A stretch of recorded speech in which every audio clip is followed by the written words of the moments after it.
आज हम जिस टॉपिक पे डिस्कस करेंगे वो है थायराइड डिसऑर्डर। फील करती है और आपकी नेक को एक शेप एंड ब्यूटी देती है। थायराइड डिसऑर्डर्स कैसे अफेक्ट करता है फर्टिलिटी को? Subscribe to our YouTube channel and press the bell icon so that you don't miss any important updates related to infertility. Initially thyroid gland जो होती है उसका जो फंक्शन है, ये माना जाता था कि थायराइड ग्लैंड जो है नेक में जो यहाँ पे वैकेंट स्पेस है उसको फिल करती है और आपकी नेक को एक शेप एंड ब्यूटी देती है।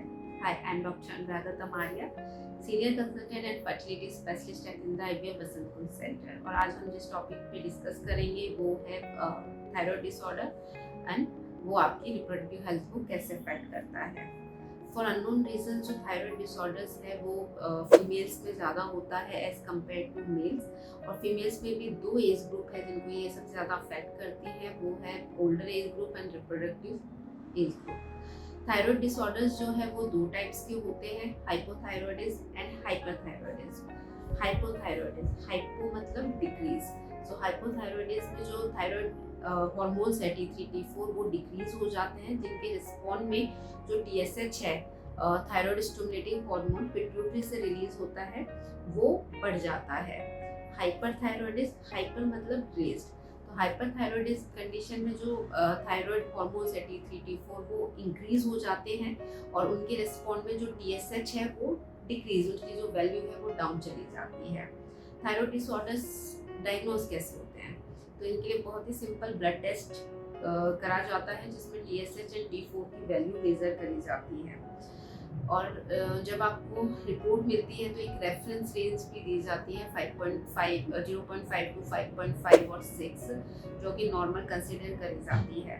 लेकिन जब आप कंसीव करने के लिए ट्राई कर रहे हैं या प्रेगनेंसी है तो ये जो रेफरेंस रेंज जो कट ऑफ है नॉर्मल थायराइड का वो बहुत ही स्ट्रिक्टली फॉलो करा जाता है और उसकी जो वैल्यू है वो बहुत मतलब और भी कम हमको चाहिए होती है। जो TSH है वो आपका होना चाहिए लेस देन 2.5। थायराइड डिसऑर्डर्स कैसे अफेक्ट करता है फर्टिलिटी को? तो थायराइड डिसऑर्डर्स जो है हाइपर में से हाइपोथायरॉयडिज्म है वो ज़्यादा कॉमन होता है और ये अफेक्ट करता है फीमेल्स में।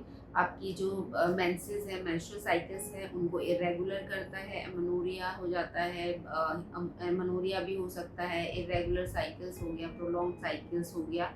और ये सब चीज़ें जो है वो इनडायरेक्टली अफेक्ट करते हैं ओव्यूलेशन की, जो बहुत ही इम्पोर्टेंट पार्ट है नेचुरल कंसीव करने के लिए। ये एग की क्वालिटी को तो अफेक्ट करते ही हैं, साथ में जो एग रिजर्व है उसको डिक्रीज करते हैं, कंसेप्शन फर्टिलाइजेशन में प्रॉब्लम करते हैं, आपका जो है इम्प्लांटेशन वगैरह फेलियर के लिए भी रिस्पॉन्सिबल हो सकते हैं। दैन इन मेल में जो है थायराइड डिसऑर्डर्स वो स्पर्म की क्वालिटी, स्पर्म की क्वांटिटी और कभी कभी इरेक्टाइल डिसफंक्शन भी कॉज करते हैं। जो थायराइड डिसऑर्डर है उनका जो मेन कंसर्न है वो प्रेगनेंसी में भी होता है, क्योंकि प्रेगनेंसी में जो थायराइड है वो रिस्पॉन्सिबल हो सकते हैं रिकरेंट प्रेगनेंसी लॉसेस, मिसकैरेजेस और मल्टीपल अबॉर्शंस के लिए। थायराइड रिलेटेड कॉम्प्लिकेशंस जैसे होते हैं प्रीटर्म डिलीवरी हो गया, आपका अब्रप्शो, प्लेसेंटा अब्रप्शो जहाँ पे ब्लीडिंग स्टार्ट हो जाती है, सडन IUDs भी देखा गया है थायराइड डिसऑर्डर में अगर पेशेंट को थायराइड प्रॉब्लम है तो। और इनका जो इलाज है वो बहुत ही सिंपल है। ट्रीटमेंट के लिए जो है इनके लिए मेडिकेशंस होती है, हाइपोथायरॉयडिज्म और हाइपरथायरॉयड दोनों के लिए मेडिकेशंस अवेलेबल है।